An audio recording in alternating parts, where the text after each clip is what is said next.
Hello. This question about subject terminology comes to me from a viewer. So he or she has watched my video on how to write about context in order to get grade 9. And the question that they've asked is, but does this mean we do not need to analyze a lot of similes and metaphors, etc.?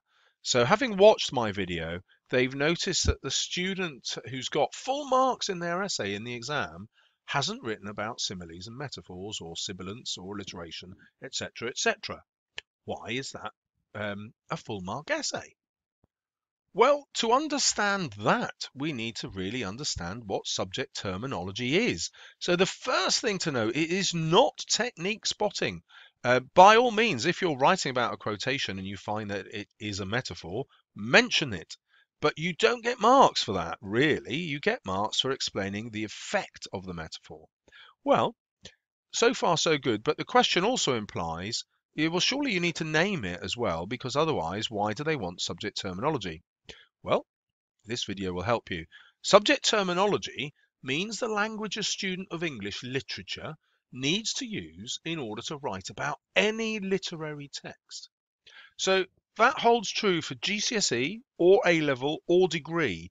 What are the words that a student of English literature has to use no matter what the text? And for this purpose, the text means poems, plays, or novels. And then the other part of that is the subject terminology will always be in the question. So this question is, do we feel sympathy for Dr. Jekyll? Well, we can always write about how far the reader feels sympathy for any character in any text, and therefore that is always appropriate to a student of English literature at any level. So it's subject terminology. The other main themes, if you like, or terminologies are the power of particular characters, who's in control, um, the character development, how does the character change over time within the text, and finally, the big one, what's the author saying about their society at the time and the way they think society is going in the future. And whatever the question, by the way, it is actually always about society. For example, whether we feel sympathy for Dr. Jekyll very much depends on our social view. For example, if we live in a Christian society, we'll have a much more uh, strong reaction against Dr. Jekyll's lack of Christianity compared to living in a modern scientific society, if you like, which simply looks at the science behind what Dr. Jekyll is doing in creating Hyde and doesn't worry about whether he's going to go to hell, because our modern society, many people just simply don't believe in hell. My point is, whatever the question, though, it will always be about society. Okay, let's crack into the essay and see where these yellow bits are highlighted. So we're looking at the yellows. Stevenson's presentation. Well, yes, you will always talk about how the author presents a character. Contrast. Every single literary text is based around contrast. Hardly any teachers I know teach this because it doesn't appear directly in the exam marking criteria. But actually, that's how all successful texts are written. So contrast will always be relevant, and you will always find some in whatever text you are studying. Uh, you have to name the correct style. So if it's a play, please don't say it's a poem or a novel. Here, Dr. Jekyll and Mr. Hyde is a very short novel. It's called a novella, and the candidate has got that properly. When you talk about the associations of words, you can always use this word connotation.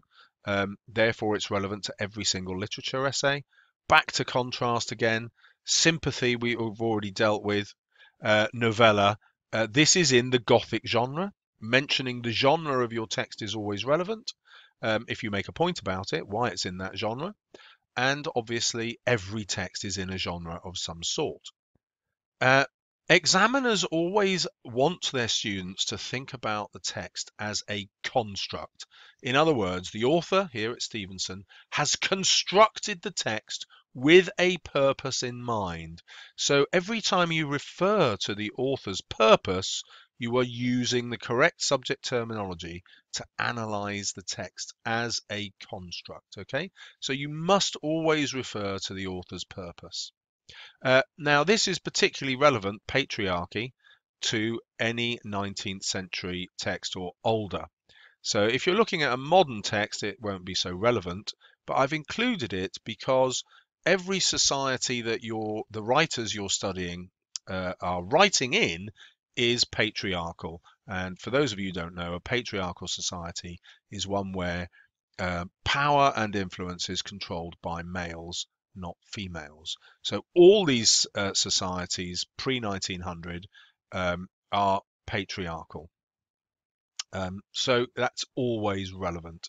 And obviously, if you're studying something like an Inspector Calls, the Edwardian period is also a patriarchal one. It's before women had the vote. So this vocabulary is relevant to every single essay you ever write at GCSE about literature, apart from modern poems. Okay. Status in society. Well, I've told you that every question, no matter what the words are in the question, are actually all about the author's view about their society, and so that's always relevant. Another thing I told you would always come up is the idea of power, and status is just another formal way of saying which parts of society have power.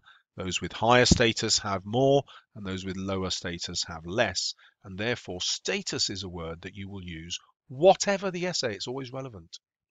There will always be a hero or protagonist. Protagonist simply means the main character.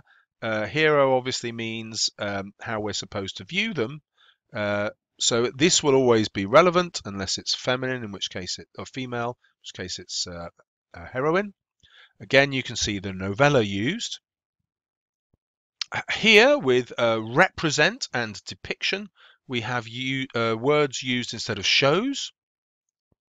Then we have two references to contrast. And remember, this is something that most teachers aren't teaching, and is another reason this candidate has got full marks. The examiner has gone, oh, not many students notice that texts are constructed around contrast. This is a really sophisticated answer, isn't it? I think I'll give it top marks. And here we go again.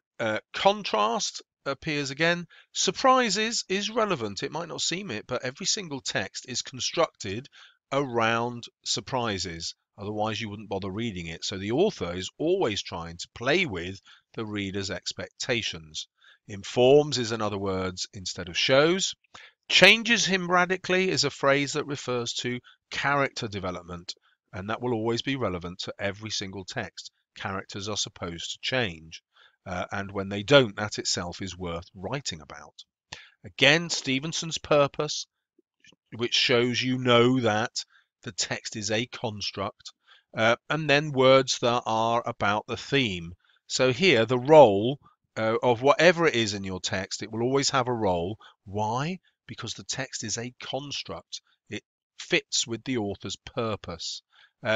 You will be able to argue that any text written before 1900 is always concerned with the idea of Christianity, because most readers were Christian and many writers were as well. So this will always be a theme that's relevant.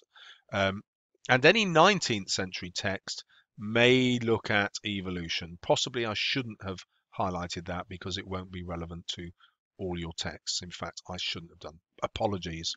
Again, the use of novella, Christian's novella. And now we have a string of words instead of shows. Argues, means, implies, and implies. Then when there's this word, the impulses, and characters always have impulses, don't they? They always have reasons for doing what they're doing. So that vocabulary is terminology that you can use in every single literature essay. And then finally in the yellows, we have the conclusion. Means, implies, words instead of shows. Coming back to society all the time, look. Sympathy, always coming back to that terminology that was in the question. You always do that in the conclusion. And I will make a separate video actually after this one on how this conclusion works and why it gets 30 out of 30. Right, let's look at some other techniques now. Right, hopefully you noticed some other colours, and we'll go through them one at a time. Um, so subject terminology also means the conventions we use when writing about literature. So there are rules. Conventions here are rules. What are the rules that we have? Well, rule number one, the text is always in the present tense, even though it's set in the past. Why? Well, when you read Dr. Jekyll and Hyde now, it is exactly the same as it was when it was written. And when you read it in 100 years' time, it will still be exactly the same. And so the convention is text always exists in the present. So I'm going to show you what that looks like, but I'm only going to focus on the first two paragraphs. So allows, not allowed, changes, not changed, is, not was, is. You can see how the writer is always writing in the present tense, even though these events happened in a novel that was written well over 100 years ago. And then Dr. Jekyll has a strange relationship. Utterson still believes Dr. Jekyll is completely innocent. Okay, so hopefully you get the idea. Always write about the text in the present tense. Right, well, the next convention is how you refer to the reader. The reader is never you. The reader is always us, we, or the contemporary reader, or the modern reader. Let's see how that works. In the first paragraph, the introduction, if you like, our student has let the examiner know that they totally understand these conventions. The reader, us, we, the reader, right at the very beginning. The next two paragraphs, we. Those of you who've watched my previous video will realize that this paragraph gained almost no marks, and it's interesting that it doesn't have those kinds of highlights in it. And then in the next two paragraphs, the reader, and in the next, we, contemporary readers, and Victorian readers. They're the same as contemporary readers. They just didn't want to repeat themselves constantly. And then if we nip down to the conclusion, you can see that we is included several times.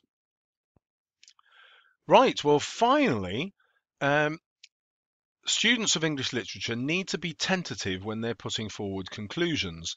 Again, that's a convention because it acknowledges that lots of different readers will have different ways of looking at a text. And therefore, it doesn't say my interpretation is definitely better than everybody else's. It just tentatively suggests that.